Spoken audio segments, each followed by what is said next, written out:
আপনি প্রচুর পরিমাণ পড়েন, অন্যকে সময় দেওয়ার দরকার নাই। টক্সিক পিপল যারা আছে চারিদিকে তাদের কাছ থেকে আপনাদের নিজেকে ডিসকানেক্টেড করে ফেলেন।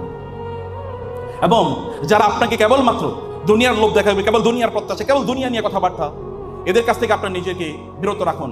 প্রয়োজনে সোশ্যাল মিডিয়া আপনার মোবাইল থেকে ডিলিট করে দেন। আপনি সোশ্যাল মিডিয়াতে করবেন কি? আচ্ছা, অমুক সেলিব্রিটির ফলো করে আপনার লাভ কি? আপনি নিজে সেলিব্রিটি হন, ওরে ফলো করে আপনার লাভ কি? ওই টিকটকারের টিকটক আপনি কেন দেখছেন? মানে আপনার কারণ কি? আপনাকে পার্সোনালিটি নাই, লজ্জা নাই, আত্মসম্মান নাই, সেলফ এস্টিম নাই। সেলফ এস্টিম বুঝুন তো? সেলফ এস্টিম আত্মমর্যাদা। নাহনু কওমুন আ'আজ্জানা আল্লাহু বিল ইসলাম ফাইজা ইবতাগাইনা আল ইজ্জাতা মিন গায়রিন আযাল্লানা আল্লাহ। আল্লাহ তো আপনাদেরকে ইনহেরেন্টলি মর্যাদা প্রদান করেছেন। অন্যজনকে ফলো করতে কারো জিনিস, আপনি এমন একটা জিনিস শেয়ার করলেন, মেসির একটা পোস্টার অথবা একটা ছবি আপনার পেজে শেয়ার করেন কিভাবে? এটা তো আপনার আত্মমর্যাদা লাগা রোকা, এটা আপনার আত্মসম্মানে লাগে। তার নামগুলো চলে যায়, আপনার আত্মমর্যাদা নাই, আপনার আত্মসম্মান নাই। নিশ্চয়ই এগুলো আপনার আইডেন্টিটি নাই। আপনি কোন বংশের মানুষ এটা আপনি বুঝবেন না। আপনি কি মিশন নিয়ে পৃথিবীতে এসেছেন এটা আপনি জানেন না। সে কারণে আপনার এভরি সেকেন্ড এটা ম্যাটার করে, প্রত্যেকটা মুহূর্তে ম্যাটার করে। আমি বলছি আগামী 1 বছর আপনি আপনার নিজকে ডিসিপ্লিন ছাড়া আপনি কোনোদিন সামনে আগাতে পারবেন না।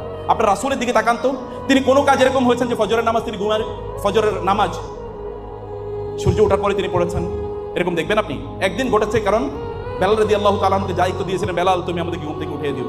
বেলাল রাদিয়াল্লাহু তাআলা ঘুমিয়ে পড়ছেন, রাসূল সাল্লাল্লাহু আলাইহি ওয়াসাল্লাম ঘুম থেকে, কারণ ক্লান্ত, ঘুম থেকে উঠতে পারেন না। কেবল একবার ঘটছে, আর আপনার প্রতিদিনই ঘটে। এরপর আপনি মানে আমি জান্নাতুল ফেরদাউসের মুসলমান। কেমনে বিশ্বাস করেন আপনি? আপনার ঈমানের আইডেন্টিটি কই? আপনি ঘুম থেকে উঠতে পারেন না সকালবেলা, আপনার বিছানা থেকে আপনি উঠতে পারেন, আপনি গোটা পৃথিবী কিভাবে দখল করবেন, নিয়ন্ত্রণ করবেন? গোটা পৃথিবী কিভাবে শাসন করবেন? মোহাম্মদ বিন কাসেমরা 17-18 বছরের যুবক এই ইন্ডিয়ান সাবকন্টিনেন্টে 17 বার 18 বার আক্রমণ করেছে। মুসা ইবনে নুসাইররা সেই মেডিটেরিয়ান সি পার হয়ে, তারেক ইবনে জিয়াদরা ওই যে ইংলিশ চ্যানেল পার হয়ে, জাবালে তারেক পার হয়ে তারপরে স্পেনে কিভাবে ইসলাম নিয়ে গেছে। মুসা উকবা ইবনে আমের, কুতাইবা বিন মুসলিম চায়না কিভাবে ইসলাম নিয়ে এসে, দেখেন না?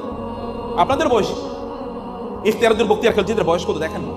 মোহাম্মদ বিন মুরাদ আল ফাতেহ যখন কনস্টান্টিনোপল, ইস্তাম্বুল, কনস্তান্তনিয়া যখন বিজয় করে গোটা ইউরোপে কিভাবে ইসলাম পৌঁছে, দেখেন না? আপনার বয়স তো এখন কাজ করা, দিস ইজ ইউর টাইম।